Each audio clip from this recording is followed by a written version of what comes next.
এই যুদ্ধে 1 ইঞ্চিও জমি ছাড়বো না, জুন মালিয়া। রবিবার ব্রিগেডের জনগর্জন সভা থেকে প্রার্থীর তালিকা ঘোষণা হওয়ার পরে সোমবার রাতে মেদিনীপুর লোকসভা নির্বাচন লড়াইয়ে নামার আগে মেদিনীপুর শহরে পৌঁছে এক প্রকার নির্বাচনী প্রচার সেরে ফেললেন জুন মালিয়া। পুষ্পস্তবক দিয়ে তাকে শুভেচ্ছাও জানান নেতা কর্মীরা। সাংবাদিক বৈঠক করেন জুন মালিয়া। যে কোনো দিন লোকসভা নির্বাচনে দিনক্ষণ ঘোষণা হতে পারে। 2019 সালের লোকসভা নির্বাচনে তৃণমূল প্রার্থী মানস রঞ্জন ভূঁইয়াকে হারিয়ে জয়ী হয়েছিলেন বিজেপি প্রার্থী দিলীপ ঘোষ। ফলে ওই কেন্দ্রে তৃণমূলের কাছে খুবই কঠিন লড়াই বলে মনে করছে রাজনৈতিক মহল। জুন মালিয়া বলেন, আমি যুদ্ধে নেমেছি, কিন্তু যুদ্ধক্ষেত্র থেকে 1 ইঞ্চিও জমি ছাড়বো না। মেদিনীপুরের মানুষ তৃণমূলকেই ভোট দেবে বলে আমি আশাবাদী। তবে মেদিনীপুরে তৃণমূল প্রার্থীর তালিকা প্রকাশ করলেও এখনো তালিকা প্রকাশ করেনি বিজেপি। তবে মেদিনীপুরে যদি বিজেপি প্রার্থী দিলীপ ঘোষ হন, তাহলে তা অত্যন্ত সম্মানের হবে বলেই মনে করছেন জুন মালিয়া। এ বিষয়ে তিনি আরো কি বললেন।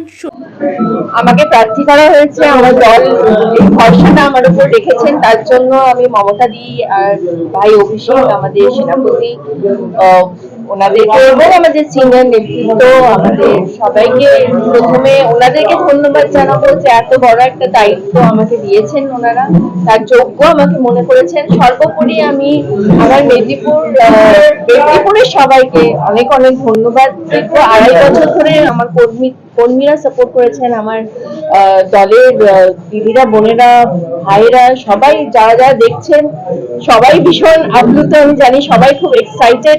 ওনাদেরকেও আমার অনেক অনেক ধন্যবাদ, ভালোবাসা, সবকিছু। এত আন্তরিকতা আমি পেয়েছি মেদিনীপুরের মানুষের কাছ থেকে, সাধারণ মানুষের কাছ থেকে আমি এত আন্তরিকতা, এত ভালোবাসা পেয়েছি যে 2.5 বছর ধরে, আপনারাও জানেন, এটা আমাকে আলাদা করে বলতে হবে না, যে ভালোবাসার টানে আমি বারবার কিন্তু এসেছি, কাজ করেছি এবং চেষ্টা করেছি যে যতটা পেরেছি নিজের মতো করে এই শহরের এবং আমার গ্রামাঞ্চলে যারা যারা আছেন তাদের উন্নয়নের কথা ভেবে যতটা পেরেছি আমি করেছি।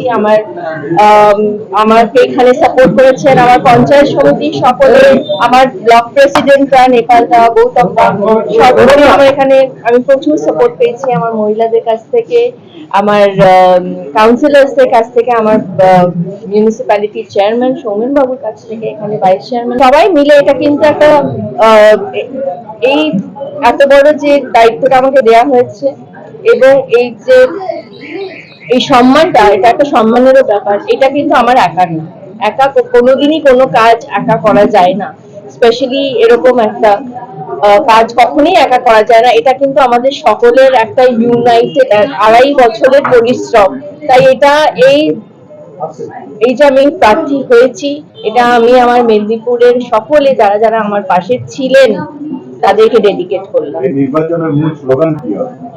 এই নির্বাচনের মূল স্লোগান হবে যে বাংলা এখনো দিদিকেই চায় এবং মামাটি মানুষ দিদিকেই চায় এবং আমাদের উন্নয়ন হচ্ছে আমাদের স্লোগান।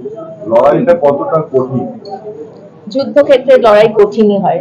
আমি যুদ্ধে নেমেছি, এটা এক্সপেক্ট করা বোকামি যে লড়াই কঠিন হবে না, but everything is fair in love and war. যুদ্ধে আমি 1 ইঞ্চিও জমি ছাড়বো না, আমরা কেউ ছাড়বো না। আমার এখানে যারা যারা আছেন আমরা সবাই ওয়ারিয়ার্স এবং আমরা কেউ 1 ইঞ্চিও জমি ছাড়বো না। আমরা শেষ অবধি লড়াই করে যাব এবং লড়াই হবে। বাট আমি এটাও ভাবি, এটা আমার উইশ যে আমাদের এখানে ফ্রি এন্ড ফেয়ার ভোট হবে এবং মানুষ ভোট দেবে। কম্পিটিটর কাকে বলছেন? কম্পিটিটর কাকে বলছেন? আমি কে ধরার কম্পিটিটর? আমার অপোজিশনে যারা থাকবেন তারা আমার অপোজিশন, তারা আমার অপোজিট সাইডে যারা ক্যান্ডিডেটস থাকবেন তাদেরকে আমি কম্পিটিটর মনে করি না। তারাও যোদ্ধা। বিজেপি তাদের প্রার্থী তালিকা মেদিনীপুর লোকসভা কেন্দ্রে ঘোষণা করে। সেক্ষেত্রে যদি দিলীপ ঘোষ গতবারের যিনি এমপি ছিলেন আপনার প্রতিদ্বন্দ্বী হয়, তাহলে লড়াইটা কতটা? It will be an honor because Dilip দা একজন সিনিয়র সিজনড পলিটিশিয়ান।